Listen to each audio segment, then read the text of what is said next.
တရားရှင်စီတော်ကိုမင်္ဂလာပါလို့နှုတ်ဆက်ပါတယ်စေဝါလောကတော့အားလုံးကြီးပထမဦးဆုံးအနေနဲ့ဖျားခင်အကျေးဇူးတော်ချီးမွမ်းပါတယ်ဒီဘယ်လိုပြောမလဲနှုတ်ကပတ်တော်ဆိုတာတကယ်တက်တက်လူများစွာရှိတဲ့ထက်မှာဖျားခင်ကကျွန်တော်ကိုအချိန်ပေးပြီးအသုံးပြုပေးတဲ့ဖျားရှင်နာမသားပြီးဘုန်းကြီးပါစေဆိုတော့စီရောဆိုင်ရောအမင်းကြီးဒီလေဥပဒေပါပညာလာပတ်တူပတ်တဲ့ရက်ဆိုင်ရောဘာသာအမဘာသာနာကေခေါ်လို့ဆိုင်ရောနော်ဒီကလေးဘောတော့ဘာလို့စီဘလို့ဆိုင်ရောနေမှာဘာလို့လဲတော့ကနေကေကျွန်တော်ဒီရပေးတဲ့ပုံမှုရဖတ်တာရှင်မို့လည်းကျေးဇူးတင်ပါတယ်လို့နော်အထက်တန်ပေမဲ့လည်းဖျားခင်အသုံးပြုပေးတဲ့ကျေးဇူးတင်တယ်စီလာဘနော်ဖရစမိုးနော်လည်းဝယ်တင်တော့ရတော့ဘာသာနာကေပြပါဘာသာနာကေတော့ဆိုင်တူရနေနော်ပထမဆုံးအနေနဲ့ဒီဘယ်လိုပြောမလဲကျမဒီဖျားခင်ရဲ့စကားကိုစိတ်ထမှာပေါ့နော်ဘာဖြစ်လဲဆိုတော့ကလေးတွေတော်တော်များများနားမလည်တဲ့အတွက်ကြောင့်ကျမဒီကျမ်းစာကိုကျမပြောချင်တဲ့ message ကိုကျမ်းစာအင်္ဂလိပ်လိုကလေးတောင်ကိုကျမဖတ်စီရှင်နေဒီလေအဲ့တော့လို့ပူတာဒီပါကနာကလစ်ကိုတာဖို့နေစစတိကပ်ပူလို့ပူတာပါတယ်လားမနော်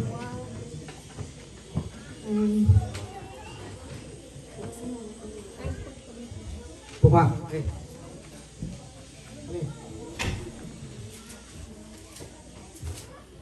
Corra, mira. Mira, la pues la lega.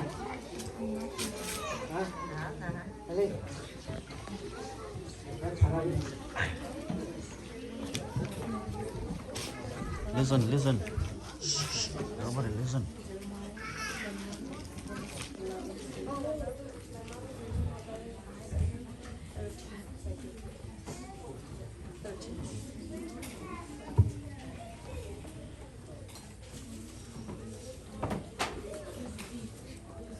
Lalu pun ada pakai nak keluar mana? Boleh kena keluar lagi sekali. I know the plans. Jeremiah 29:11. I know the plan I have for you, announces the Lord. I want you to enjoy the success. I do not plan to harm you. I will give you hope for the years to come. Then you will call out to me, you will return in prayer to me, and I will listen to you. When you look for me with all your heart, you will find me. When you will me, I said, "Queen, you know, don't have that side, don't have for ya. You do not do it. It's easy, but you don't have kind of no. Will me, I said, "Queen." Do you hear what he read? Everybody paying attention? Okay, let me read it to you one more time. My pronounced word might be, incorrect, but please understand. I know the plan I have for you, announced the Lord. I want you to enjoy success. I do not plan to harm you. I will give you hope for the years to come. Then you will call out to me. You will come and pray to me, and I will listen to you. When you look for me with all your heart, you will find me. And,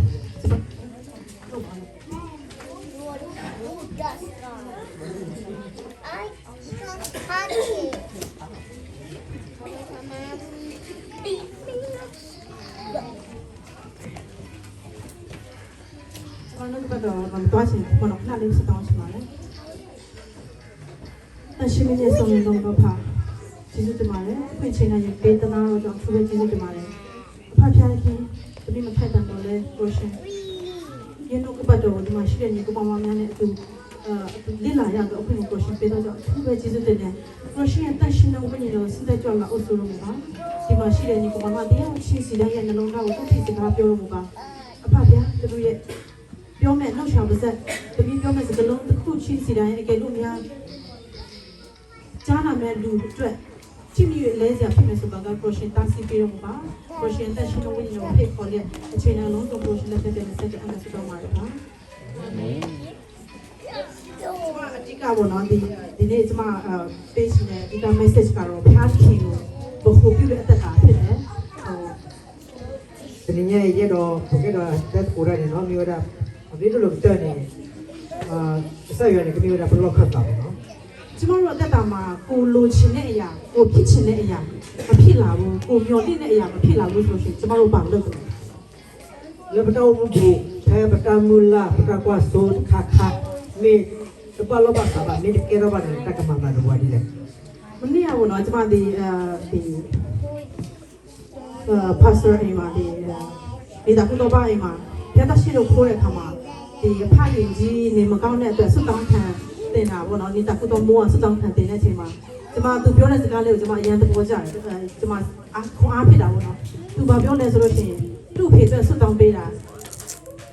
ဒီတခြားအတွက်ဆွတောင်းတာမဟုတ်ဘဲနဲ့သူ့ရဲ့အသွေးအခေါ်အတွက်ဆွတောင်းပေးဖို့သူပြောတာဘောနော်သူ့ရဲ့အသွေးခေါ်လူတစ်ယောက်ကတဲ့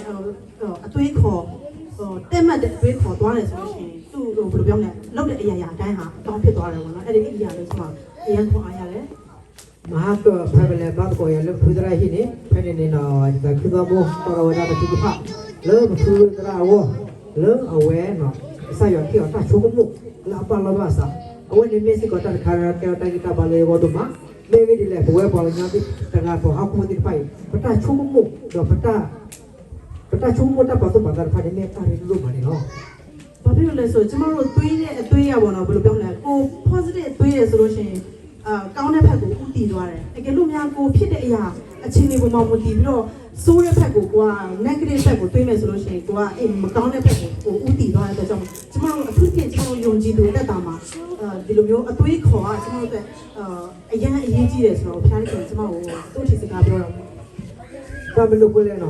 pa ga nyon ta ga ni pa ta chu ko mu ni no pa ta chu mu ti pha no mi ba la pa ni pa ta le tho le power no pa ta chu mu do pa ta chu mu ti pha pa me chu mu le de ki ti pa ni awe ke wa da le de ki lo mo ta bo ni lo sa da bwe pa su ki na ga ti pha pa ta chu ko mu do pa ta pa tu pa ma lu pha ni me la ta ri do ma ko ni no le yo ma ha ko wa to ta tu pha ni no ke ro si ko ta chu ko mu do ke ro si ko ta go pa ki ta ma le yo mo no ကျမတို့ယုံကြည်သူက2မျိုးရှိတယ်။တစ်မျိုးကဘယ်လိုပြောမလဲအခြေအနေပုံမှာမူတည်ပြီးတော့အခြေအနေပုံမှာပဲရှောက်တည်တတ်တဲ့လူတစ်မျိုးပေါ့နော်။နောက်တစ်မျိုးကကျတော့ကျမတို့ဖျားခင်ရဲ့နှုတ်ကပတ်တော်ဖျားခင်ကိုယုံကြည်ပြီးတော့ညှော်လင့်ခြင်းနဲ့အသက်ရှင်တတ်တဲ့ယုံကြည်သူအသက်တာအဲ့2မျိုးရှိတယ်ပေါ့နော်။ bwe wa su ki na ga ti pha ni ko la ki ke lu no me ge ni la pa ta ta lu ni awa ko da ta da pha ko da ma wa de le we je ni no pasadana ki no pa su ki na ga la ki ke lu ni le ta da ta myo ge tu ko ne wo da ta mu la le yo bu ni no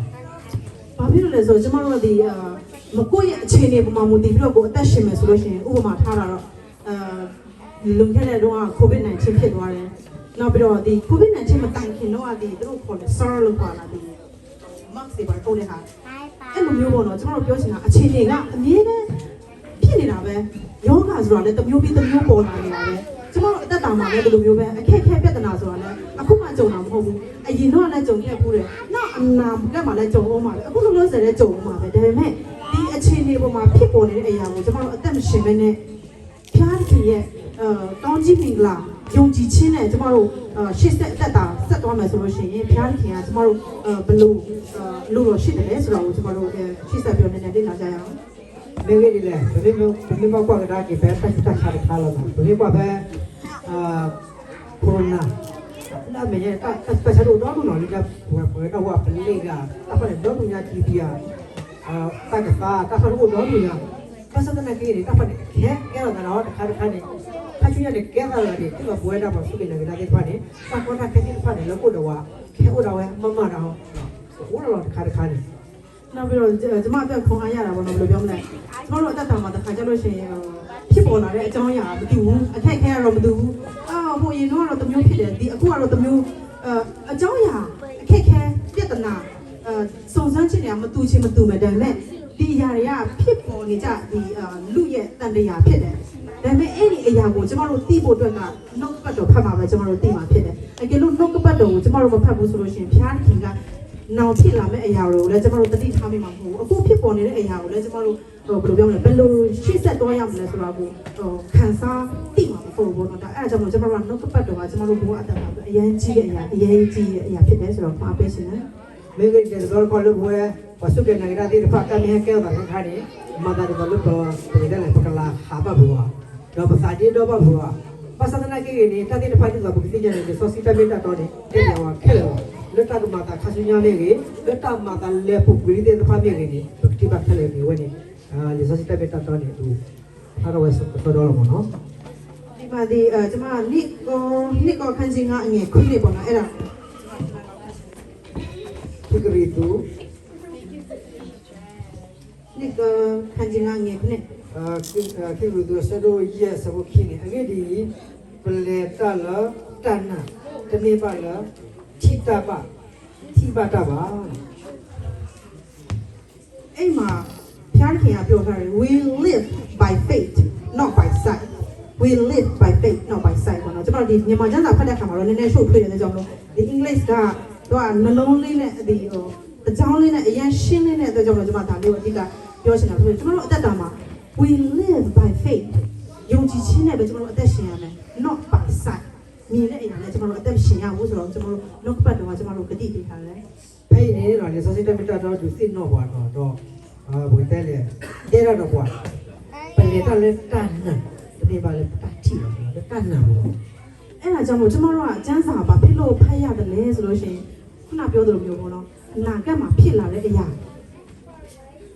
တကယ်လို့များအခုလုံးလုံးဆယ်ဖြစ်နေတယ်ဆိုလို့ရှိရင်လည်းဖျားခင်ကကျွန်တော်တို့ဘယ်လိုအသက်ရှင်စေချင်တယ်လဲဆိုတော့ကိုသိဖို့အတွက်နေ့တိုင်းကကျွန်တော်တို့ကျမ်းစာဖတ်နေရမယ်ဆိုတော့ကိုကျွန်တော်တို့တတိပေးနေတာဖြစ်တယ်ဆိုတော့ကျမ်းစာမှာဖတ်ဖို့ဆိုလို့ရှိရင်ဒါတွေအားလုံးကျွန်တော်တို့လွတ်အောင်ဖြစ်တယ် ဘာမလို့ခွလဲနော်တက်ကမာတာတော့ဘွားခိုင်တက်ကမာတာတော့ဒီလေဒီတော့ပကတိညာတာဒီဖိုင်တော့ပကတိညာပကနာပေါ့ကိုနေမေတာခါလပကဘာဖော်ဒါလေဆော့စကီဒီဆော့စီနေကတဲ့တော့ဘွားတော့ပမေတဖာလေဆော့စီဘာပမေတတိဒီညာဘာတော့တာတိဖိုင်ကလေးဖို့ဘွားတော့ကဲစကတက်ပကဘာလေဘောနော် ကျွန်တော်တို့အသက်တာမှာကြုံတွေ့တဲ့အရာအားလုံးကဟိုပြောမလဲအလကားအလတ်အချင်းကြီးတက်တက်ဖြစ်လာတာမဟုတ်ဘူးအားလုံးကဖျားခင်အလိုတော်ရှိလို့ဖြစ်လာတာတွေကြီးပဲဖျားခင်ခွင့်ပြုလို့ဖြစ်လာတာတွေကြီးပဲအဲ့ဒါကြောင့်မို့ဖြစ်လာတဲ့အရာအားလုံးကဖျားခင်အလိုတော်ဖြစ်တယ်ဆိုတော့ဟိုဒီကျွန်တော်တို့ဒီခဏကတားငယ်လေးဖတ်သွားတဲ့ဒီ Jeremiah ခန်းကြီး29မှာကျွန်တော်တို့တွေ့ရတယ် တော့ကတမတာလေဘဝနာရလေပတောက်မူနာအခက်လေမိတာတမ်ပတ်ဆိုင်ပါပါတော့ဆိုင်ရမိတပလေယာဝါနေတဲကဲတာသေးပါအခုဒီမဂူဒီတော့ဝါရပကွာလာဖာရောပဲဝီရင်းရဆရာတို့ခိခွေးဆာ အဲ့ဒါတစ်ခါလောက်ပြင်လို့ကျေးဇူးပြုပြန်ဖတ်စေ အဲ့ဒါဝီရင်းရဆရာတို့ခိခွေးဆဘတ်ချီတာဘာပဲတော့အဲ့ဒီယသိညာတပူလို့ယပူထော်လို့စီဝရစီဝဲတာတပူဘခါတော့တပူဘခါတော့တပူဒမီပါဒီကိုယခေသူဒီကိုယခေသူကိုတော့တမ်မူလာတော့သူပူထော်ရတော့ယကလေဘာတော့သူကလေဘာချိကပါတာလေရတော့ယကကနစသူကလူတော့သူကူရတော့သူကူရလို့တော့ပြန်ရတော့သူချိနေရ အဲ့မှာဘောနော်အပေါ်ပိုင်းမှာကျွန်တော်တို့ပြောထားတဲ့အတိုင်းပဲဖျားတကယ်ကကျမတို့ဘယ်လိုပြောမလဲကျမတို့ကြံစီတဲ့အရာအဲ့ဟိုဘယ်လိုပြောမလဲသူပြင်ကျမတို့ကပြင်ဆင်ပေးတဲ့ plan တွေကအလကားမဟုတ်ဘူးကျမတို့ဖြစ်ပေါ်နေတဲ့အရာတွေကအလကားမဟုတ်ဘူးသူ့ရဲ့အကြံစီအားလုံးဖြစ်တယ်ကျမတို့ကအကျိုးနည်းဖို့မဟုတ်ဘူးဆိုတော့ပထမအပိုက်မှာကျမတို့တွေ့ရတယ်ကျမတို့ရဲ့မျော်လင့်တဲ့အကျိုးရရှိဖို့အတွက်ဒီအရာတွေအားလုံးဖြစ်ရတယ်ဆိုတော့ကျမတို့တွေ့ရတယ်ကျမ်းစာထဲမှာကျမတို့ပြောထားတယ်နောက်ပြီးတော့ဒုတိယအချက်ဒီဒုတိယအပိုက်မှာပေါ့နော်ဒီအရာတွေဖြစ်ပေါ်လာဖို့ဆိုတော့သူ့ကိုတတိယကိုဖြစ်တယ်ကျမတို့တစ်ခါကြောက်လို့ရှိရင်ကိုဒါတွေမကြုံရဘူးဒီအခက်အခဲတွေမကြုံရဘူးဆိုလို့ရှိရင်ဟိုအရာအားလုံးကလွယ်လွယ်ကူကူနဲ့မပြောက်သွားတာပေါ့နော်ဒါပေမဲ့ဒီအရာတွေကဖြစ်ပေါ်လာတယ်ဆိုတော့ဘုရားရဲ့အကြံစီဖြစ်တယ်သူနဲ့နီးကပ်ဖို့ဖြစ်တယ်သူ့ကိုဆုတောင်းဖို့ဖြစ်တယ်သူနဲ့အချိန်ကြီးဖို့ဖြစ်တယ်ဆိုတော့ဒီမှာနောက်ကပတ်တော်မှာတွေ့ရတယ် This is where you dirty they were no luta mata killer ni temi lu tak kya da lu glo ba lu bo ni luta ka mata lu ko do apu si tak ka ro chi do ki ni ta luta mata do bo khai ni di do bu ku su bu da ni sai wa di do bu ku ni ka lu ni no နောက်ပြီးတော့ကျွန်တော်တို့ယုံကြည်သူအသက်တာမှာပေါ့နော်ဘုရားခင်ကကျွန်တော်တို့အသက်တာတယောက်ချင်းစီကယုံကြည်ခြင်းစံတက်တယ်ဆိုတော့ဘယ်တော့မှမမေ့ပါဘူးလို့ပြောပါပေးစီ ko ni ne no bo we lu pasuke na kita da su su ni buke nya no bu si no ta lu bu ta sa bi no ba asi abro ni sa yo wa ko se mi tu mu wa da pata su ta na ni ko thai le do တခါကြလို့ရှိရင်လည်းဘုရားခင်ကဒီအမှုရာတွေဖြစ်ပေါ်စေတာကျွန်တော်တို့ရဲ့character ဒီ ဘယ်လိုပြောလဲအကျင့်စရိုက်တဲ့အားဖြင့်တော့၎င်းကျမတို့သူလိုချင်တဲ့ပန်းတိုင်တစ်ခုရောက်ဖို့အတွက်ကျမတို့ရဲ့ဘယ်လိုပြောမလဲ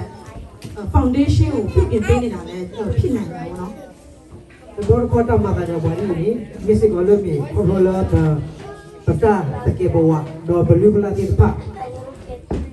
mi ada pa loba sama bawa di dalam saya di tadi pak di pa loba sani saya ni muwe bawa di dalam ke kema ni wa pokok kan itu apa kemi ni ya နောက်ပြီးတော့ကျမဒီကျန်းစာထဲမှာဟိုဘယ်လိုပြောမလဲကျမခွန်အားရတဲ့လူ၃ယောက်ရှိတယ်ဥပမာစားခုနဒီရနဲ့ပတ်သက်ပြီးယောဘအသက်တာမှာကျမတို့ကြည့်မယ်ဆိုလို့ရှိရင်ယောဘကဖျားခင်နဲ့အရင်ဘယ်လိုပြောမလဲ relationship ရှိတဲ့လူဖြစ်တယ်ဖျားခင်ကိုအရင်ချစ်တဲ့လူဖြစ်တယ်ဖျားခင်ကလည်းသူ့ကိုမှအရင်ဘယ်လိုပြောမလဲနှစ်သက်တဲ့လူဖြစ်တယ်ဒါပေမဲ့ဖျားခင်ကသူ့ရဲ့ချစ်ယုံကြည်ခြင်းကိုစမ်းသပ်တဲ့အခါမှာသူ့မှာရှိသမျှအရာအလုံးဆုံးရှုံးတဲ့အချိန်သူ့ရဲ့မိဘယ်လိုပြောမလဲမိမတွေလည်းတည်တယ်ကလေးတွေလည်းအကုန်လုံးတည်တယ်ရှိသမျှပစ္စည်းအကုန်လုံးဆုံးရှုံးသွားတယ်နောက်ဆုံးသူ့ရဲ့ခန္ဓာကိုယ်တစ်ခုလုံးကိုတော့မှတခါတော့ယောဂဝေဒနာဇိုးနဲ့ကြုံတွေ့ရတယ်ဒါပေမဲ့ဘလောက်ပဲအချိန်နေစူးစူးကြုံရသူကဖျားခင်ကိုအပြစ်မတင်ဘူးဖျားခင်ကိုဘယ်လိုပြောမလဲစွန့်ပြစ်မသွားဘဲနဲ့ဒီဖျားကိုအမြဲတမ်းယုံကြည်မှုအမြဲတမ်းရှိနေတာပေါ့နော်အဲ့ဒါကဘယ်လိုပြောမလဲဖျားခင်လိုချင်တဲ့အသက်ဖြစ်တယ်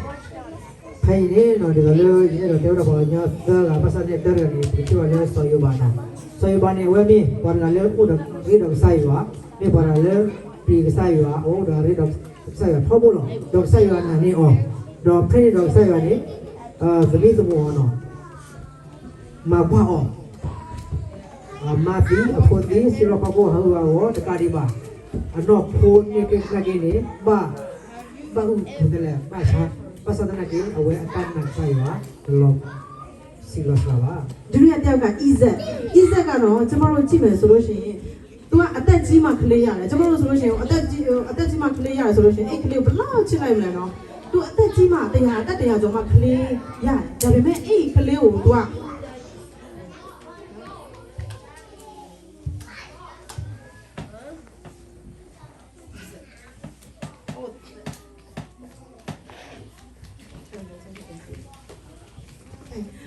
तू อ่ะအခုကျွန်တော်ပြောတာမှာတော့ sorry အဘသူရဲ့တူတီတော့တောက်ပေါ့နော်ဖျားခင်ကတောင်းတဲ့ခါမှာ तू ကမငြင်းဘူးဒါပေမဲ့ကျွန်တော်တို့ဆိုလို့ရှိရင်အခုကျွန်မမှာတား3ယောက်ရှိတယ်ကျွန်မတား3ယောက်ကို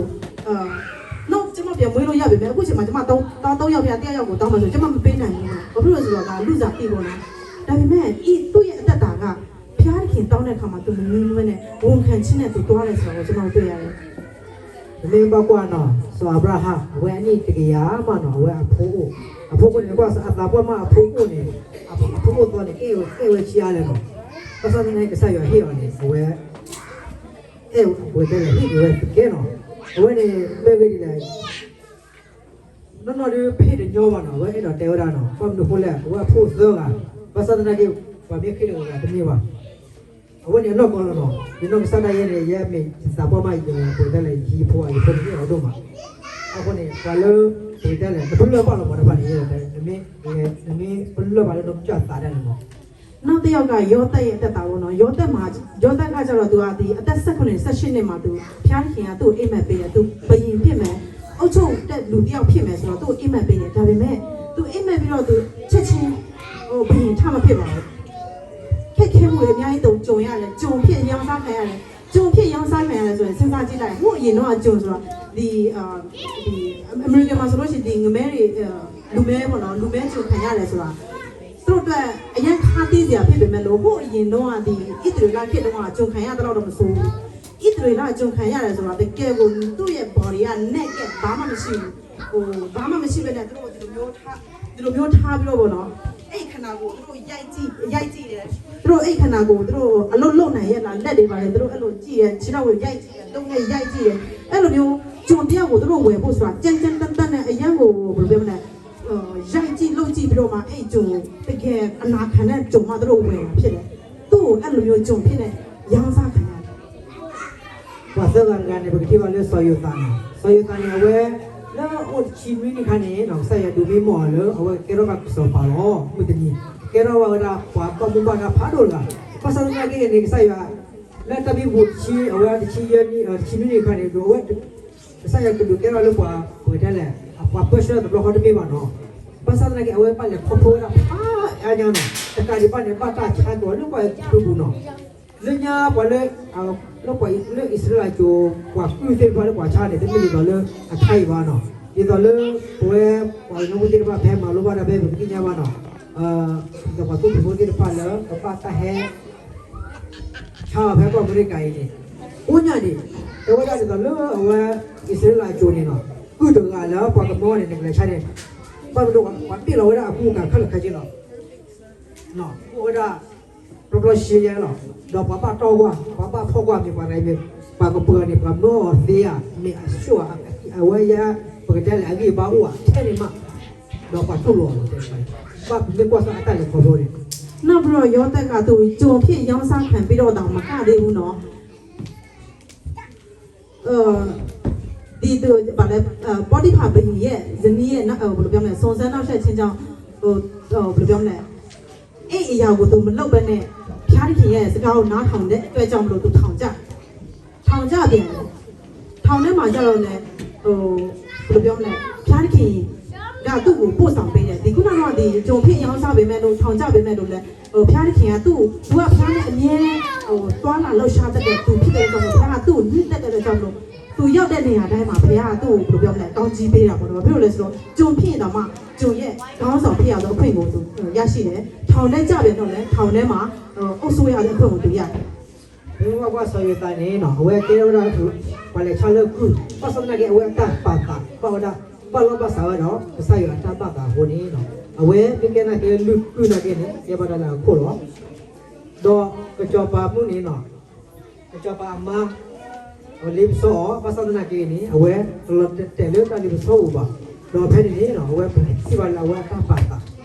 Dua kesayang ni, dua telur, awak pau dah kesayang tak. Dua lalu kau nak ini, awak ubah tu bulan ni, terkait patah, anda mah, ni kau ni kau kita kuat.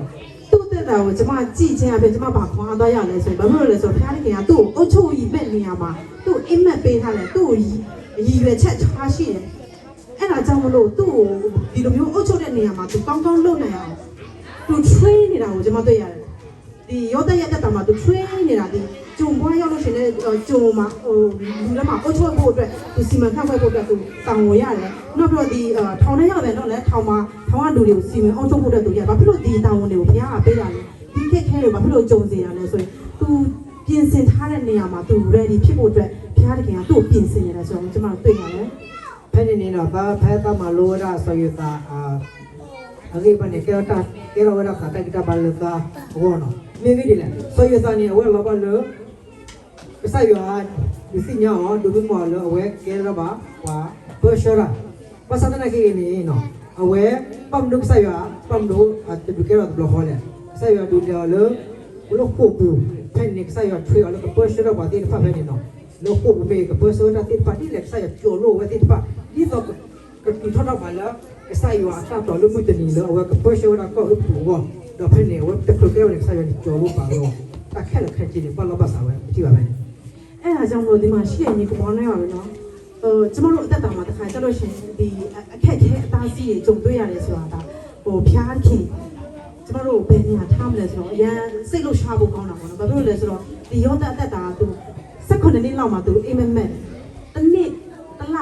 ကျွန်တော်အဲ့အမေပုံပေါ်လာတာမဟုတ်ပါဘူး73နှစ်လုံးလုံးသူကြာအဲ့ဂျုံဖြစ်ရတဲ့ဒုက္ခသူများနှိမ့်ဆက်ချင်းခံ73နှစ်လုံးလုံးသူခံပြီးတော့မှပဲနှစ်30ရောက်မှသူဒီဖျားခင်သူ့ပြင်ဆင်ထားတဲ့နေရာဒီ position ကိုသူရတာပေါ့နော်ဒါသူအဲ့ခက်ခဲတယ်သူခံပြီးတော့ဖျားခင်ဒီမှာတက်စာရှိနဲ့နေတဲ့ကြောင့်မို့ဒီအောင်မြင်ခြင်းကိုရရှိတယ်ဖြစ်တယ်ဆိုတော့ကျွန်မခွန်အားရတယ်မေဗီဒီလေနော်ဘယ်ဘကဆိုရတာနေတော့အဝဲဆိုနေကြတယ်လေဘွယ်ပါပကေဝစုကိနာကြတဲ့ပါနော်ဘယ်နဲ့ခေါပလိုပါတာကောတာခဲတော့တန်ခါခဲနော်တတိပုချတဲ့မေဟပဝတ်ခါလေခိုင်ဖွမှုနေတော့ဘုတော့တပ်ဖို့သာဝလာတမူလာတဲ့ဆာယောဘယ်ဘကဆိုရတာနေတော့ဒီတော့ဆာယောဒူကေရောဝီလီဆာယောဒူဟိတူစီညာအမှုတနေလားအဝဲကေရောဝဲတာကွာရိုင်းနေပစဒနာကိနေဆာယောဒီတော့ဝဲကတူရလောလာခိုင်ဒီတော့ဝဲကပတ်စရာခိုင်အပတော့ထောက်ပါဝါဒီဟိုကပါလေဖော်ရှိတဲ့ညာဝိမာတော့ဝဲဒူနေပါဘူးနော်အ အဲ့ဒါကြောင့်ဒီမှာရှိတဲ့ညီကောင်ကတော့တင်ကြုံရတဲ့အခက်အခဲပြဿနာကိုမျောလေးနဲ့အကျိုးဖြစ်မလာသေးဘူးဆိုလို့ရှိရင် complain မတက်ပါနဲ့လို့ကျွန်တော်ပြောချင်ပါတယ် complain မတက်ပါနဲ့ဝန်ခံမှာငြိမ်သက်ခြင်းနဲ့ဘုရားခင်လောက်လာမဲ့အရာပေါ်မှာယုံကြည်စိတ်ချနေလိုက်ပါလို့ကျွန်တော်ခေါ်ပေးခြင်းတယ် အခုနေပွဲလေပစုကေနာဂီတာတဲ့ဖာလာပို့ဖိုင်ဒီဆိုင်နော်ပမာတာတကခမင်းတို့တော့ထောက်ပါနေပါတော့မင်းတို့လောပါစာပါနေနော်ပတပတ်ဒီကဆိုတော့ပတပတ်ပါတိပါမဆိုင်ရရေပတပတ်ပါတိပါမတာဒီပုံကိုပုံမင်းပတပတ်ပါတိပါမတာလေနမမူလာလည်းကဆိုင်ရနေနော်ဘုတ်တနီဒီပတ်စညာလည်းဒီလိုထောက်ပါအဝတ်ကဆိုင်ရခေနာတဆိုဝန်ကလည်းထောက်ဖို့ပတ်တူလို့တော့ဒီကတည်းကလောမနော် နောက်တစ်ခုကျွန်မခေါ်ပေးရှင်တာဒီမှာရှိတဲ့ညီကောင်မတယောက်ယောက်စီမှာပေါ့နော်ငါအသက်တာငါရဲ့အသက်တာကတခြားလူတွေပို့ပြီးတော့ကျန်းတန်းလိုက်တာတခြားလူတွေပို့ပြီးတော့ခက်ခဲလိုက်တာတခြားလူတွေမတူအောင်ငါပို့ပြီးခံရတယ်ဘာဖြစ်လို့လဲနားမလဲနိုင်ဘူးဘုရားဘာဖြစ်လို့ငါ့ကိုသူများချက်ပို့ပြီးတော့ဒုက္ခကြုံစေရတာလဲလို့တင့်အသက်တာမှာခံစားနေရတယ်ဆိုလို့ရှိရင်တော့ကျေးဇူးတော်ကိုတာ၍ချီးမွမ်းပါလို့ကျွန်မခေါ်ပေးရှင် ဘာမလို့လဲရဲ့တော့ဟင်းကြီးပါနော်ဘွယ်တော့ဘွယ်လေဘုဖဲတိဖာနော်ဖဲခိုင်ဖဲဘဒုံနာတိဖာဘယ်မမေတူပါဖို့ပေါ်ရဲ့တောက်မှုနေဘာမလို့နာနေဝါညောလဲဘာကြီးတောက်မှုနေဘာကိုခဲတူတဲ့ကွာအကားလေတိတိသောပါမယ်တညောလေမမေတူပါတိနေတော့ဘာဝဲဒီတော့ဘယ်ဆိုင်ရအောင်လုဆိုင်ရောလောက်ကတော့လည်းမခါကြည့်ရ အဲ့မှာနောက်တစ်ပတ်တော့ကျွန်တော်တို့ဗာတိပေးထားလဲဆိုရှင်ယာကုတ်ခန်းကြီး James first chapter 4 James first 2 4 ဘယ်နဲ့နော်ဘယ်ကိဘယ်နဲ့ဆိုင်ရောဒီတိုင်းတော့ဘယ်ရကိုစရုတ်စဖို့ခီတူလို့လူဒီတော့ဘွယ်တဲ့ဟာသူ့လောလာတာဒီပစောအကလူကလူဘူးတော့ပါလာတဆုကိတာခဲလေဒီသူစညာလာတာမှာပါစီတန်နာနေသူ့တော့တာဝိသစီရောပါစတော့မော်တာဝိသစီရောအတာမာအလောပွဲဒီဆိုသူတို့တော့ပွဲတော့တော့ကိုတော့တက်ခဲလေတော့တော့ပါလာတာနော်ဒီမှာနေဒီ ကျွန်မအင်္ဂလိပ်လိုခဏတော့ဖတ်နေတာနော်နည်းနဲ့လေးပေါ့နော် My brother and sister, you will face all kinds of trouble. When you do, think of it as pure joy. Your faith will be tasted. You know that when this happens, it will produce in you the strength to continue, and you must allow this strength to finish its work. Then you will be all you should be. You will have everything you need. ဒီဘယ်လိုပြောမလဲဖျားခင်ကကျွန်တော်အသက်တာမှာညှော်လင့်တဲ့အရာအကုန်လုံးရဖို့အတွက်သူကဒါတွေကိုဖြစ်ပေါ်စေလဲဆိုတော့ကျွန်မဒီလောကပတ်တော်မှာကျွန်တော်တို့ပြောထားတာဖြစ်တယ် ဆိုရဘလူထားဝဲမှာဆိုင်ရနေလားဝဲမူလာတယ်လို့ပို့ဒီကတော့တော့ဘောတော့ဝဲမှာပေါ်တာပဲဖြစ်ပါတော့ အဲ့ဒါကြောင့်မို့ပြောကျေးဇူးတော်တာ၍ချီးမွမ်းပါဘာဖြစ်လို့လဲဆိုတော့တင့်တဲ့ဘုရားခင်ကအကြံစရာကြီးမားလေလေတင့်ရဲ့တွေ့ကြုံရတဲ့ဟိုဘယ်လိုသင်ခန်းစာတာ၍ဟိုဘယ်လိုပြောမလဲပူပြင်းချန်လေဖြစ်တယ်ဆိုတော့ကျမရဲ့ကိုတွေ့ပေါ့နော်ကျမရဲ့ကိုတွေ့သင်ခန်းစာနဲ့ကျမခွန်အားပေးရှင်တာဖြစ်တယ် ဘာမလို့ခေါ်လဲနော်တော့ဒီလိုလက်သဝဒရဖတ်တယ်ပေါ်ပေါ်နေတင်ညာနော်လောဘတင်ညာလို့ကဆိုင်ရွာမှုဆိုင်ရွာလို့ခေါ်ခေါ်ကဆိုင်ရွာဒီမူလာတာဒီလိုကဆိုင်ရွာဒီမူလာတီအားနေလောဘလက်ခေါ်တာတာတာပေါ်တာတီအားလောဝဲ ယောသတ်နဲ့သူ့ကိုယ်ရဲ့အသက်တာကိုရှင်းရှင်းကြည့်လိုက်ရင်ဘာလို့လဲဆိုတော့ယောသတ်ကသူကကောင်းဆောင်ဖြစ်မဲ့တော့ကြောင့်မို့သူကခက်ခဲပေါင်းများစွာသူကြုံရတယ်ဒါပေမဲ့သူ့ကိုယ်ရဲ့ကျတော့ဘာမှမကြုံရဘူးပုံမှန်အသက်တာပုံမှန်ပဲရှေ့ဆက်သွားတာပေါ့လို့ဆိုတော့ကျမတို့အသက်တာမှာခက်ခဲမှုမကြုံရဘူးဆိုလို့ရှိရင်တိုးတက်တဲ့အခြေအနေဆိုတာမဖြစ်လာဘူးအဲ့ဒါကြောင့်မို့ကိုယ့်ရဲ့ဘဝအသက်တာတိုးတက်ဖို့ဆိုတော့ခက်ခဲမှုဆိုတာကြုံရမှာပဲ မေလည်းဘယ်မှာဆော်ရတာနော်အကျော်တိဖာနေအတောင်းဝင်လေဘဘောတော့ဝဲဝိတဲလေဒါတော့တော့ထားပါဘယ်မှာကလည်းဆော်ရတာဟာနေနော်အဝဲလေခေါ်ဖူတာကိုခဲတူတူတော့ကစားရပါတော့ဒီလိုတော့တခေါ်လေပတောင်းမှုတွေပတိညာတော့ဘဘနိုင်လို့ကစားရလေဘမင်းလေခေါ်ဖူတာဒီကိုခဲဒီတို့တာမနေကိုအားရဒီတို့ ကျမတို့အသက်တာမှာရွေးချယ်ဖျားခင်ကအမြဲရွေးချယ်ဝင်ပေးထားတယ်ဖျားခင်ဘယ်တော့မှသူဒါပဲလုပ်အဲ့လိုရွေးချယ်ပေးထားတယ်ဆိုတော့အာဒနဲ့အင်းဝခိကရသူ ဒီတစ်တိကိုသူမဖန်ဆင်းမနဲ့သူထားလို့ရတာပဲဒါပေမဲ့လူသားတွေကိုသူကရွေးချယ်ခွင့်ပေးထားတာပါဘာဖြစ်လို့လဲဆိုတော့လွတ်လပ်ခြင်း freedom ကျွန်တော်တို့အသက်တာမှာသူပေးထားတယ်အဲဒါကြောင့်ကျွန်တော်တို့အသက်တာမှာဘယ်လိုပြောမလဲသူ့ကိုယုံကြည်ကိုးစားပြီးတော့သူနဲ့အတူရှောက်လန်းခြင်းရှောက်လန်းလို့ရတယ်မဟုတ်ဘဲနဲ့ကိုယ့်ဟာကိုယ်တယောက်တည်းပဲငါလုံနိုင်တဲ့ဒီအရာတွေငါတက်နိုင်တယ်ကိစ္စမရှိဘူးဘုရားမလို့ဘူးဆိုရင်လည်းရတယ်ဒါကျွန်တော်တို့ရဲ့ရွေးချယ်မှုဖြစ်တယ်ba mun ko le boera ba su de na gira ba ko bot ba su na gira le ge no ba ko bot de fa de ko do ba ta se ble le pu chora bo lo sa ya he wa ta se ble lo sa ya le ke ta le ko ba ma ta khai ne ko ba ma ne ko ba ne khai te je ni ba me ge ni le bu no ka le sa ya no we ma lo da no yi de so da ni do sit ko ne no sa ya me te ma lo wa de ba sa na ge ni sa ya ju pu chwa we de no pu chwa Bố tao mua này cũng thưa lên được cái này là được sai rồi á, tôi cái tên này cái sao, tôi cái tên này là lên cái sai rồi á, rồi tôi cái mua là tao lên cái sai rồi, lên tao mua á, mấy đứa được không? Tôi cái này là lên mua ai dùng mà tí lo, dùng mà ba lo, dùng mà ra ba lo, dùng tí lo, người ta cũng bao nhiêu tí lo, tôi thấy đấy rồi. ကိုယ့်ရဲ့ရွေးချယ်မှုကကိုတယောက်တည်းပဲရတယ်ကိစ္စမရှိဘူးဖြစ်နိုင်တယ်လုံနိုင်တယ်ဆိုလို့ရှိရင်တော့ရပါတယ်ဒါပေမဲ့အရင်ပင်ပန်းတယ်ပူလောင်တယ်ပင်ပန်းဆိုတာလှုပ်ဆောင်ရတယ်ဒါပေမဲ့ဖျားသခင်နဲ့အတူရှောက်လက်တဲ့ခါမှာငြိမ်သက်ခြင်းဝမ်းမြောက်ခြင်းကျမတို့အမြဲတမ်းတွဲခေါ်ပြီးလှုပ်ဆောင်ပေးမယ်မနေ့ကဆရာဆော်လို့ပြောတယ်လို့ပြောတော့သူ့လက်တွဲပြီးမပူနဲ့မစိုးရိမ်နဲ့ငါနေ့ကိုလက်တွဲထားတယ်ဆိုတော့သူ့ရဲ့တတိတော်ကျမတို့နှုတ်ကပတ်တော်မှာကောင်းကောင်းနေရာတိုင်းမှာကတိပေးထားတယ်အဲ့ဒါကြောင့်ကျွန်တော်တို့တက်တာမှာသူနဲ့ရှောက်လန်းခြင်းအပြင်အရာတိုင်းကိုဘယ်လိုပြောမလဲအေးချမ်းချမ်းနဲ့ရင်ဝတ်စွာဖြတ်တန်းသွားနိုင်တယ်ဆိုတော့ကျွန်တော်တို့နှုတ်ကပတ်တော်နဲ့ခွန်အားပေးထားတာဖြစ်တယ်မဲကလေးလည်းဘယ်နဲ့တော့ပါအောင်ရယူကချူလို့ရပါချူလို့တော့ချိုဖေးလို့တော့တော့ကုတူလို့ရကလေးကတော့ဒီလိုကစားရပါပတ်စတဲ့ငါကတော့ပွဲနဲ့ကလေးတော့ခဏနေဘောနေကိုခဲတော့မှာတော့တော့တော့တော့မှာတော့ပတ်တာဘာဝယ်တယ်တာစာတိတာ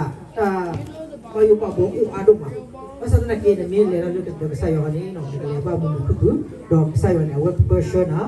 awalnya hisunet lemah lo mahagari babara duhingi bawa dapura hiu kesaya dawra ye gemuna awak kesaya ke gemuna kalera na tapon awalnya kesaya mil le ta do bwa awalnya takale ni kepala basa lo အဲ့ဒါကြောင့်ကျွန်တော်တို့ယုံကြည်ခြင်းနဲ့ရှောက်လန်းတဲ့အခါမှာပေါ့နော်မျော်လင့်ခြင်းနဲ့တစ်ဖက်ပြည့်တယ်လို့ခွန်အားတွေနဲ့ပြန်ပြီးမွေးဖွားရတဲ့ဘက်ကိုဖျားခင်ပေးမယ်ဆိုတော့ကျွန်တော်တို့ဒီနှုတ်ကပတ်တော်ကနေကျွန်တော်တို့ခွန်အားရတယ်နောက်ပြီးတော့ဒီကျွန်တော်တို့အသက်တာမှာဖျားခင်ကအရာရာတိုင်းကိုအုပ်ချုပ်တဲ့အချုပ်အချာဖြစ်တယ်ဆိုတော့ကျွန်တော်တို့ဘယ်တော့မှမမေ့ပါနဲ့မဲကလေးနော်တလူပမေးလေရတဲ့ဆိုင်ဝါလောပတောက်မှုတွေဘာဒီကမေဝဒါပါစုတင်နေကြအတူနေပကပသိညာတော့ဘာလို့လဲဆိုင်ဝါနေလေရပတာဘုရားပတာစနေလောမေဒါပနောဝီခီဒါဝဲမေပါကလည်းပရှောဝါတော့ဘုရားလေဝတ်သေးဝါတော့ခရရဝါနေလောအဲ့မှာနောက်ကပတ်တော်ဒီစာလံချက်135ငွေ96မှာကျွန်တော်တို့ဗာပြောထားလဲဆိုရင်ဒီပကတိကပဲစတော့အယူတရတဲ့ချီရမှာစပူရတော့ခုဒီအရေးဒီစညာလဲယူရမင်းတာတို့တော့ပကစားတို့နေကရဲ့စက်ခဲလကီတော့ယူအမဝဲကရဲ့တာပါသာလောမခုံဘူးတော့လောပြုလို့မီးတဲ့အရာရာတန်းကိုသူကချုပ်နိုင်ထားတာဖြစ်တယ်သူအဲ့ဒါကြောင့်ကျွန်တော်တို့အသက်တာမှာကိုယ့်ဟာကိုယ်ရှောက်လန်းခြင်းမဟုတ်ဘဲနဲ့သူအရာရာတန်းကိုတတ်နိုင်တယ်ဆိုတော့ကိုယုံကြည်ခြင်းအပြည့်နဲ့ရှောက်လန်းမယ်ဆိုရင်ကျွန်တော်တို့အတွက်အရန်ဘယ်လိုပြောမလဲငြိမ်းချမ်းတဲ့အသက်တာဖြစ်စေတယ်တဲ့နေနော်ဘယ်ဒီဘာကစားရလဲပရရှရာခဲတယ်လို့ပေါ်လေလို့ပေါ်လေယူဘူးတဲ့ဝဲမင်းပေါ်တာခဲတယ်နော်တာခုနေလဲပတောက်မို့ဘူးနေဘယ်မင်းသူပေါ်တာကစားရဘယ်မင်းလည်းစားရနေဘုရားတောက်မှုလေကမခူနော်နောက်တစ်ခုဒီစာလံကျမ်း39မှာစာလံ39အငယ်4မှာဖျားခင်ကဘာကတိပေးထားလဲဆိုရင်ဆက်မှာပတ်ဒီဘာလို့ဒီခိုင်းမှာဆိုင်ရတာလောတော့ပါလို့စတော့ဘရယူချီတချီမီစပေါ်တွင်းမူလာစစ်ကောတလဲရွာပုတ်ကြီးတော့ဒီဟီလောနာလနတာအတာဒီတဖာလနတာလောအဲ့မှာတော့ဖျားထောင်ရဖျားနဲ့မွေလျော်ခြင်းရှိတဲ့တို့ပြုရင်စိတ်နှလုံးအလိုပြည့်စုံရတော့အခွင့်ကိုပေးတော်မူတဲ့ဖျားခင်ကိုအားကိုးတတ်တဲ့လူအစင်မြဲကြွယ်ဝခြင်းကောင်းခြင်းမင်္ဂလာနဲ့ပြည့်စုံစေတယ်ဆိုတာဖ ဒါကျမတို့ကဂတိဖြစ်တယ်ဒီဂတိကိုကျမတို့ရက်တည်ဖို့ဖြစ်တယ်ဒီဂတိတော်တွေကကျမတို့ကအလကားမဟုတ်ဘူးတကယ်အသက်ရှင်တဲ့နှုတ်ကပတ်တော်ရဲ့ဖျားခင်ရဲ့စကားဖျားခင်ရဲ့နှုတ်ကပတ်တော်ဖြစ်တဲ့ကြောင့်ဒါတွေကကျမတို့တဲ့ယူတတ်မယ်ဆိုလို့ရှိရင်တကယ်ပဲဝမ်းမြောက်စရာဖြစ်စေတယ်ပေါ့သူနဲ့အတူသွားလာမယ်ဆိုလို့ရှိရင်ကျမတို့ရဲ့စိတ်နှလုံးအလိုပြည့်စုံတော့ဖွင့်ဖို့ပေးမယ်ဆိုတော့ယေရှုဖျားခင်ကကျမတို့ဂတိပေးထားတယ် Kaya ni no sa ya kulu tha no ya kulu tha la mu ta me ta to ni no awe te ba bwa do sa ya awe ko ta bwa she bo ni sa si ni no ni ni la sa ya do ba me awe ba me la lo on do bo kwa ni no ta mu la te pa ho ma ya ma ni bwa do ka ma mu we ba tu ba ta kwa ta ni lo နောက်ပြီးတော့ကျမတို့ဒီမှာရှိတဲ့ညီကောင်မတွေပေါ့နော်အမေရိကကိုရောက်လာတာတချို့တွေကရည်ရချက်ကြီးကြီးမားမားနဲ့ရောက်လာတဲ့လူရှိတယ်တချို့တွေကမျောလင့်ချက်နဲ့ကြီးကြီးမားမားနဲ့ရောက်လာတဲ့လူတွေရှိတယ်တချို့ကျတော့ဘာမှမသိညာမှမသိဘဲနဲ့ရောက်လာတဲ့လူတွေရှိတယ်ဘာမှမသိညာမှမသိရောက်လာတဲ့လူတွေကဒီရောက်တဲ့ခါကျတော့ဘယ်လိုဖြစ်လဲဆိုရှင်ဘယ်လိုပြောမလဲကိုယ်မှာ goal မရှိဘူး purpose မရှိဘူးအဲ့ဒါကြောင့်မလို့ဘယ်လိုပြောမလဲလမ်းစရာပဲကိုလမ်းရမှမသိဘူးပေါ့နော်အဲ့ဒါကြောင့်မလို့ဒီမှာရှိတဲ့ညီကောင်မတွေကျမတို့ဘယ်လိုအစီအစဉ်နဲ့ပဲအမေရိကကိုရောက်လာပြီးခဲ့တာတွေကကျမတို့ထားခဲ့လိုက်ပြီးတော့ကျမတို့86လောက်ရပဲတက်တာမှာဖျားခင်ကဘာဖြစ်လို့ငါ့ကိုအမေရိကကိုရောက်လာစေတာလဲဆိုတဲ့အားကိုကျမတို့အဖြေရှာရမယ်ဒီကနေ့ကကျမတို့အတွက်အချိန်ဖြစ်တယ်နေ့ရက်ဖြစ်တယ် ba me no ko le no bo we na ya de pha lo be hello ko america no no no hello ko america ne ho do ata to ta du la o we a pho to o we le hello ko america bu ni ba sa na ke ni po da no ni no ta si nya ta no ni ba Kota kota ki te keluar apa Amerika ni apa yang wakil ni apa le le mo ne sini ko we pasal na ke ni no ile ile ke tala ale pukui ni kele pukui we pasal na ke teninya i do khasunya ni boko ba tinya ro ke boko ba chumu we ba mun ni ho lo ke sa yo ai so ya lo ti ko de bi apu le do ke sa yo ni ata to ta mula le go bu ni me ta o di le boko ba chumu ro ka ni အဲ့မှာဒီဘာလဲဣသရေလလူမျိုးကိုဖျားခင်ကယေရုရှလင်ပါတော်မျိုးကိုတည်ဆောင်တဲ့အခါမှာဖျားခင်ကသူတို့ဘာပြောတယ်လဲဆိုလို့ရှိရင်နံပါတ်ဒီယေရမိအနာဂတိကျမ်းအခန်းကြီး29ငယ်5ခေါ်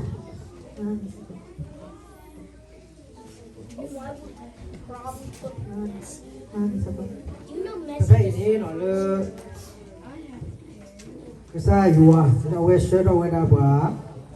Israel abono pene buti ba ba we ri mi asalo ki ji kuya sha po ye bi ben mi ni ma to hi do o lo apu so lo apu do tu ta ta lo do o ata ta ki ni ma do to po kwa do po mu do hi ni ma le su po kwa ago do he si po mu lo awadi to akasisani pokwa da pomu di so su ka atho pani do su de swalo de do huwe ni ata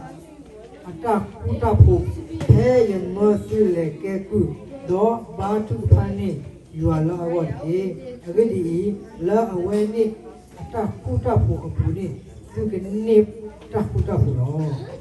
ကျမဒီနံပါတ်9ကိုကျမဒီနည်းနည်းဖတ်ချင်တာပါတော့ဒီ9ပဲ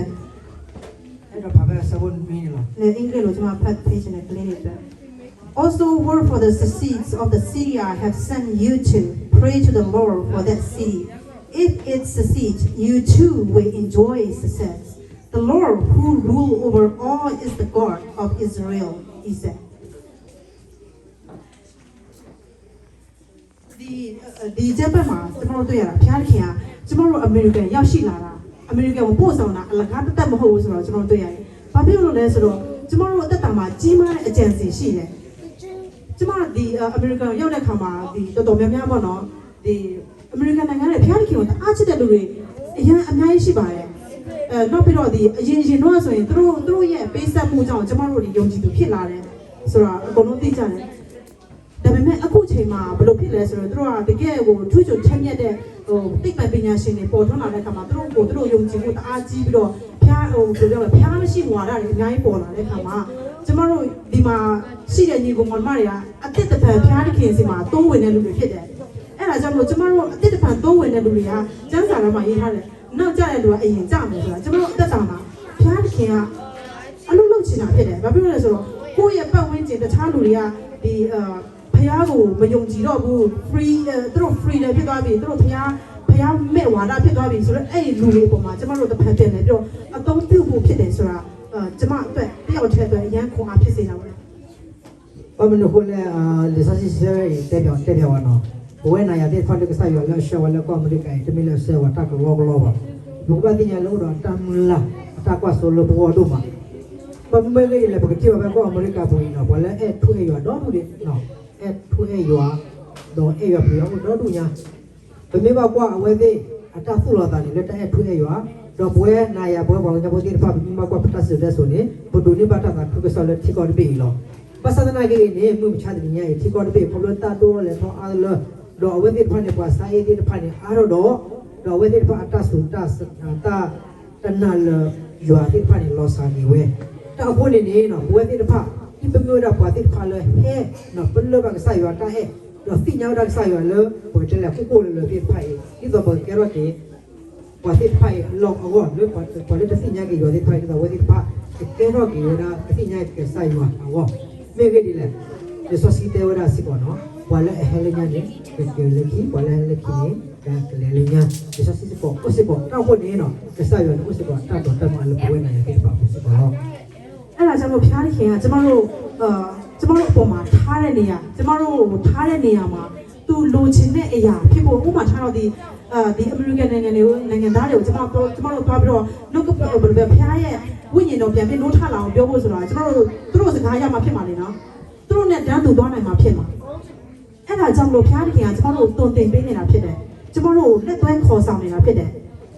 အခုချက်ချင်းတော့ခုနလိုမျိုးရောတက်လိုမျိုးအခုချက်ချင်းတော့ဖြစ်မှာပါဘူးဒါပေမဲ့ဖျားခင်ရဲ့အချိန်ရောက်တဲ့အခါမှာကျမတို့လူမျိုးတွေကပြန်လည်ပြီးတော့သူများတဲ့ခေါ်အားဖြစ်ဖို့ဖြစ်တယ်ဆိုတော့ မေဂေဒီလေဘွဲနာရတဲ့ပါကစားရတာတော့တမလာလို့တော့ဘွာလောပဲဟဲ့ဒီဖေးဝါလေတဆုကေနာကြတဲ့ဖာနေဒီတော့ဘကလေတဲ့ဟောဒီလေပါစဒနာကေနေနော်ဘကတဲ့ဘကလေတဲ့အကလုံးဒီတော့ပါပါစဒနာကေတဆက်တော့ကိုဝဲလောဘကမလိုရအကလုံးဒီတော့ဘယ်မှာကွာအဝဲနေအမေတော့ကောလာနော်တနာယူတာကအဝဲလေကောပြီးတော့နေတော့ဝဲမလိုရပြောတော့လောကတဲ့တာကသူဆောတောက်ခွနဲ့ဘွဲလေနာရတဲ့ဖာလောပဲဟဲ့လောစားရတော့အတော့တမ်းလည်းတဲ့ဖိုင်နေနော်ဘကမနီလေဘယ်ပါစနာကေဒီတော့စာရတာအဝဲပါမောတာချီဖဲနီယာနော်တာဟိုနေအချက်တော့ကိုဝဲလောဘကမူရတော့ဝဲတဲ့ဖိုင်နေလောကစားရတော့အတော့တမ်းလားလောဘဝတဲ့ဖိုင်နေဘကမချုံမောလောဝဲနောက်စားတာဝဲတော့ဝဲပလောဝဲဒီမောနော်အဲ့ဒါကြောင့်ကျမတို့အပိုင်းပေါ့နော်ဖျားခင်ကသူလုတ်ပေးမဲ့အပိုင်းတော့သူလုတ်မယ်ဒါပေမဲ့ကျမတို့အပိုင်းလို့ရမှာကသူထားတဲ့နေရာမှာသူအလိုတော်ရှိတဲ့အတိုင်းအကောင်းဆုံးဘဝကိုတိုးတက်အောင်ကြိုးစားရှာဖွေလှုပ်ဆောင်ဖို့ဖျားခင်ကျမတို့တက်တာမှာအလိုတော်ရှိတယ်ဆိုတာကိုကျမအရင်ခေါ်ရရတယ်လောအဝဲနောက်စားတာဝဲဒီမှာတန်တာပါလေပြပြလေဘဝဲဖဲဖို့ကိုတပူလာဖဲတာဥတာတော့ဘွာတော့နေတော့ကဲစမာရီတော့ပူပူလေးတော့နေနေတာဝေဝရတာဘုလည်းလက်သားဝဲတော့တော့သာခါတော့ဘလပါနေနော်နောက်ပြီးတော့ခုနကျမတို့အသက်တာမှာပေါ့နော်အခက်ခဲအသားစီးတွေကြုံတွေ့တဲ့အခါမှာဒီဖျားခင်ကိုမျော်လင့်အားကိုးသက်ရုံနဲ့မပြီးသေးပါဘူးကျမတို့ဘာလုပ်ရမလဲဆိုရင်သူ့အပေါ်မှာကျမတို့ယုံကြည်စိတ်ချတတ်ရမယ် rest in peace are you able to rest in the Lord ကျမတို့ဖျားခင်နဲ့အတူတူဖျားခင်စီမှာကျမတို့ငြိမ်သက်တတ်ပြီလားအခက်ခဲကြုံတဲ့အခါမှာဘယ်လိုကတိကဒါပေါ့နော်ကရင်တို့ကတိကဒါမဖြစ်ဘဲနဲ့ငြိမ်သက်တတ်ပြီလားစိတ်ချတတ်ပြီလားကျမတို့သက်တာပါမေဂေဒီလေဖဲလောနော်တာဥတာပတောတာပတောရင်နော်တမီလောပစုမီတာမီထဲလောကစားရအပူတမီပါလေနော်ကစားတော့နေနေပင်နာနေကစားရနော်လီယာပါလောပါလောကစားရမူနော်လီယာတတ်ခါခါဒီပါနေပကတဲ့လေပစုမီတာမူတော့ပူကစားရအရာကိုမူနော်လီယာဒီပါလေရှင်ရကောက်ပါတဲ့ငယ်60တော့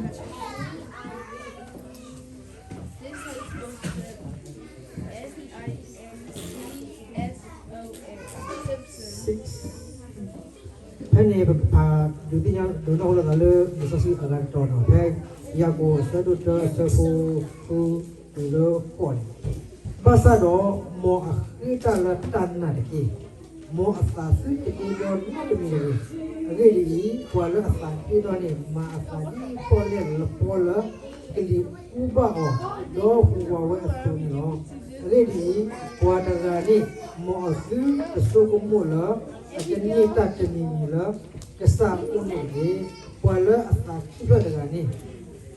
Tokor tokla bala asure not ko ba lo. နောက်ကပတ်တော့မှာပြောမလားကလေးတွေအတွက်ကျွန်တော်ဒီ6နဲ့ရှေ့ခဏတော့ဖတ်ချင် But when you ask, you must believe, you must not doubt. That's because a person who doubts is like a wave or the sea. The wind blows and tosses them around. They should not expect to receive anything from the Lord. ဘာဖြစ်လို့လဲဆိုဒီမှာကျွန်တော်တို့တွေးတိုးတတ်တဲ့လူဘယ်လိုပြောမလဲဟိုတန်တရားရှိတဲ့လူဆုတော့တောင်းတယ်ဒါပေမဲ့တန်တရားရှိနေတယ်ဆိုလို့ရှိရင်အဲ့တန်တရားကျွန်တော်တို့ဆုတောင်းတဲ့အရာကပြည့်စုံတာမှမဟုတ်ဘူးဆိုတာစံစာထဲမှာကျွန်တော်တို့အတိပေးထားတယ် Pene ni no putih bala saya dulu thapa awe sese bolo bala akhira le tadi video ni tadi batang no de miwa ကျွန်တော်တို့ယုံကြည်သူတွေပေါ့နော်ဘယ်လိုပြောမလဲယုံကြည်တယ်ဘယ်လိုပြောမလဲအမှုရောက်တဲ့အခါညင်သက်မှုရှိတာပေါ့နော်ယုံကြည်တယ်ပြောပေမဲ့အမှုရောက်တဲ့အခါမှာကျွန်တော်တို့ညင်သက်ဖို့အရေးကြီးတယ်အဲ့ဒါမှတကယ်ယုံကြည်ခြင်းအစစ်ဖြစ်တယ် betul kalau pengen buat studi lagi kalau pasal nak ni teh tak kota gua apa ni ni pun kalau tak tu minta buah ဘုရားသခင်ကကျမတို့ရဲ့အမှုရာအလုံးစုံရဲ့အချုပ်အခြာဖြစ်တော့ကြောင့်မတွေ့ဝေပဲနဲ့ညင်ဝတ်စွာစောင့်ဖို့အလိုလိုရှိတယ်ဘုရားသခင်အဲ့ဒါကြောင့်ဘုရားသခင်ကပြီးတော့ဘယ်အရာပဲလုပ်နောက်လည်းမကြောက်ဘူးစောလည်းမစောဘူးသူ့အချိန်အတိအကျအလုပ်လုပ်တာဖြစ်တဲ့ကြောင့်လို့ကြုံလာတဲ့အမှုရာတိုင်းမှာညင်သက်စွာနဲ့သူ့ရဲ့အချိန်ကိုစောင့်ပါလို့ကျွန်မခေါ်ပေးရှင်တယ် Nege dia no, lepas mu bo pemele kopro bada takota kenu kakani no. Pagba tinya ron mula na lek sayo kamara la chagto. Sayo la mu ra wa marani seki ba. Thosi ko ba. Pagba tinya la wa chagto me ba ne wa ko ba wa ra twa kto lo ni no ye dai ye ba wa ti no. နောက်ဆုံးအနေနဲ့ပေါ့နော်ကျွန်မတို့ယုံကြည်တဲ့တက်တာမှာဖျားခင်သူအရန်အလိုတော်ရှိတဲ့အသက်တာဖြစ်ဖို့အတွက်သူဘာလိုတော်ရှိတယ်လဲဆိုလို့ရှိရင်ဒီAccording to our Kanji nga in the sema.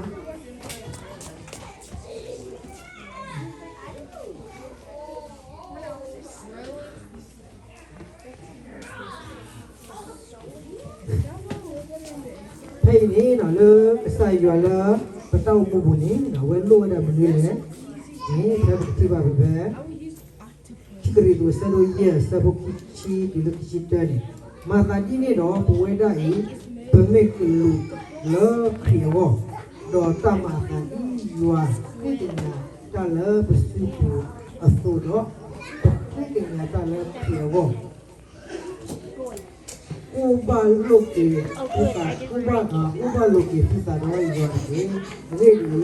kuala ada tinya ba ta de ba ni ta pa do le ta de ba le boဒီသူပကလေးလေးရွာတာတော့တလို့ ဒီကျန်းစာမှာပေါ့နော်ဒီတန်တမန်လို့ရေးထားတယ်အင်္ဂလိပ်လိုဆိုရင် ambassador ပေါ့နော် ambassador တဖက်မှာနော် sorry ကျမတို့အကယ်လို့များ American နိုင်ငံရဲ့ကိုယ်စားလှယ်ဖြစ်မယ်ဆိုလို့ရှိရင်ဘယ်သူကမလို့ရှင်တဲ့သူရှိမလဲနော်ဘာဖြစ်လို့လဲဆိုတော့ American နိုင်ငံကကဘာတဝမ်းမှာသူကအကြီးမားဆုံးအားအကြီးဆုံးနိုင်ငံဖြစ်တယ်နောက်ပြီးတော့အများအထင်ကြီးလေးစားရတဲ့နိုင်ငံဖြစ်တယ်ဖျားခင်ချစ်တဲ့နိုင်ငံဖြစ်တယ်အဲ့လိုမျိုးနိုင်ငံအတွက်ကျမတို့ကဒီကိုယ်စားလှယ် ambassador ဖြစ်မယ်ဆိုလို့ရှိရင်အရင်ကိုဝင်ကြောင်းဆိုဘယ်လိုမဆိုလုပ်ချင်ပါပဲနော်ဒါပေမဲ့ဖျားခင်ကလည်းအဲ့လိုမျိုးပဲဘယင်တကာတို့ရဲ့ဘယင်တခင်တကာတို့ရဲ့တခင်ကျမတို့ကိုးကွယ်တဲ့ဖျားခင်ကသူ့ရဲ့ကိုယ်စားလှယ်ဖြစ်ဖို့ကျမတို့အရောက်ချင်းစီအောင်အလိုတော်ရှိတယ်ဆိုတော့ကျမတို့ဒီနောက်ကပတ်ဒီတန်းချက်ကဖြစ်ကျမတို့စကားပြောနေတာဖြစ်တယ် ဒီမှာကွာလေဆိုစစ်စစ်တော့ဝါခဆာနော်ဘာလို့တော့နော်ဖဲကောအမေရိကန်ကြီးမရကမှလည်းတဲ့တော့ကျေတော့အမေရိကန်ခဆာနေတော့ချီကောတဲ့ခဆာလည်းကလေးတဲ့ရမင်းကလေးရမင်းနေဘာတဲ့တော့ကေဘာလို့နော်လာပါဘယ်တော့ကေကောကနေတော့မမေးနေချီကောတဲ့ဖဲကောအမေရိကန်ဘူးနော်ဒီနေ့ကဲစစ်ကောဘူးတဲ့ခဆာဘက်စတာဒီနေ့ကပတ်တဲ့လည်းချီကောတဲ့ဘောနေကနေအဝဲနေပြလောက်လာခါလို့ဘာလို့ဘာဝတာကိုပါတယ်တော့တော့မြစ်စစ်ကောလို့လာခါလာအဝဲဘယ်ကနေကြလဲဟောလဲ Ora ko yo no ta palu pa lo ko do binya. Uwe le na ya de pa le bu ka sak sa yo asopa. Sopa de pa asopa. Hok no asopa la ini.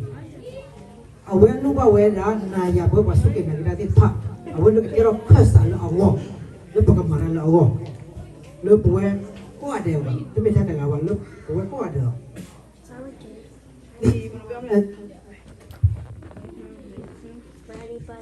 ဒီနှုတ်ကပတ်တော်မှာကျမတို့ဒီဖျားခင်ရဲ့ကိုယ်စလဲပြောတဲ့အခါမှာကိုယ်စလဲကဘာလို့ရမလဲဆိုရင်ဖျားခင်ရဲ့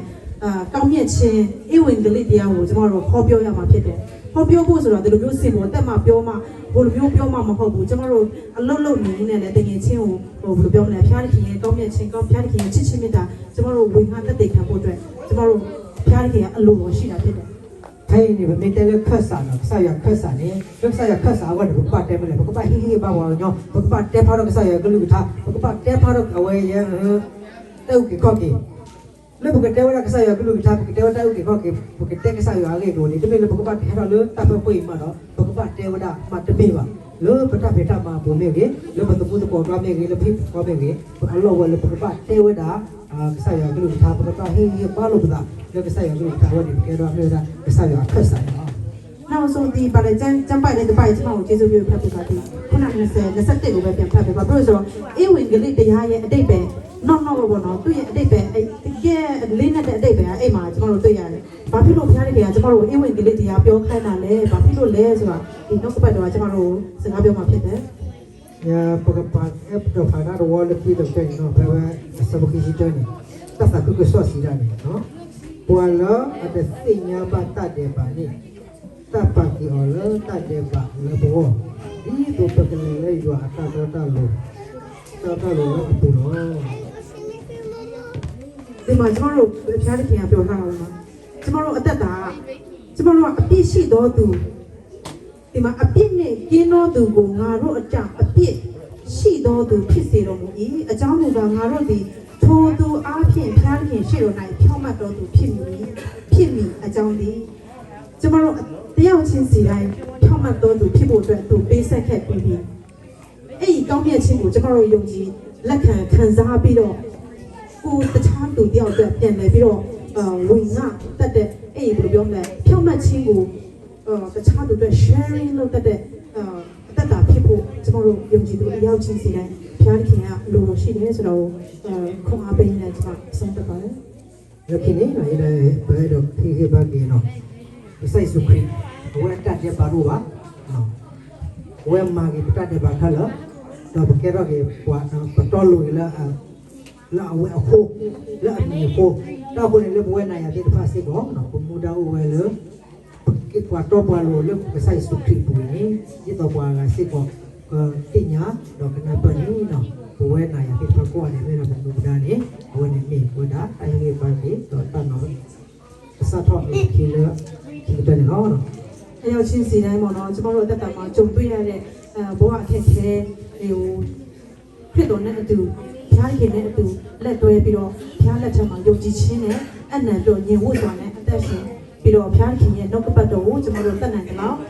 ကိုယ့်ရဲ့ဘေးပတ်ဝန်းကျင်မှာရှိတဲ့သူအရောက်ချင်းစီတိုင်းကိုသလုံးဖြစ်ဖြစ်နှလုံးဖြစ်ဖြစ်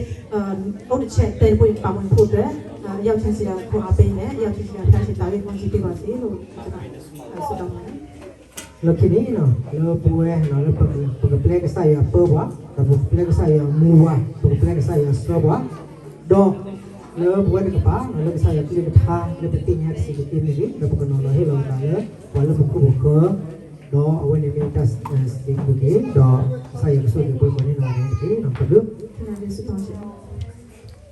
Apa yang kita jadi orang cuma mana, kalau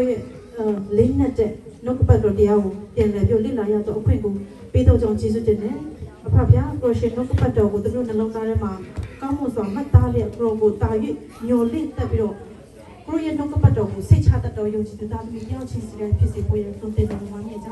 သူတို့ရဲ့အချိန်နဲ့အလုံးစုံကိုရှင်လက်ထက်တဲ့အနန္တခါမှာတပါးရတော်ရှိခိုးအနာမတော်ကိုပြီးအလုံးရည်တဲ့ဆက်တဲ့ဆက်တဲ့စတော်မှာပါ